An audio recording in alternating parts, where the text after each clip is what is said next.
Hi friends, welcome to social team பார்த்து channel. உடச்சக்கடலை சர்க்கரை ரெண்டுத்தையும் போட்டு அரைச்ச பொடி இருந்தது. ஸோ நான் இன்னும் ஒரு கப் உடச்சக்கடலையும் 1/4 கப் சர்க்கரையும் போட்டு பொடிச்சிக்கிட்டு ரெண்டுத்தையும் மிக்ஸ் பண்ணி அப்படி ஒரு தட்டில் கொட்டிக்கிட்டேன். நெய் வந்து ஒரு 1/2 கப் எடுத்து பால் சூடாக இருந்தது அந்த பாத்திரத்து மேலே வச்சுக்கிட்டேன். ஒரு மிக்சி ஜாரில் முந்திரி, பாதாம், பிஸ்தா இந்த 3 பருப்பையும் பொடிச்சு வச்சுக்கிட்டு ஏலக்காவையும் போட்டுக்கிட்டேன். அதுக்குள்ளே நெய் உருகி இருந்தது.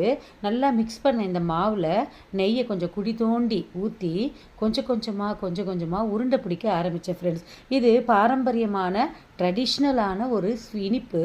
வீட்டில் அடிக்கடி செய்வாங்க. நான் சின்ன பிள்ளையாக இருக்கும்போது ஹெல்த்தியாக செஞ்சு கொடுத்த ஸ்வீட் ரெசிபி இது. நீங்களும் நம்ம வீட்டில் பசங்களுக்கு இதை செஞ்சு கொடுங்க. விரும்பி பசங்க சாப்பிடுவாங்க. பொட்டுக்கடலையில் நிறைய ரெசிபி பண்ணுவாங்க. ஆனால் இது வந்து ஸ்பெஷல் ரெசிபி. ட்ரை பண்ணி எப்படி இருக்குன்னு சொல்லுங்கள். இது அப்படியே ஒரு டப்பாவில் எடுத்து வச்சிங்கன்னா ஒரு வாரத்துக்கு கெடாது ஃப்ரெண்ட்ஸ். நீங்களும் ட்ரை பண்ணுங்கள். பாய்.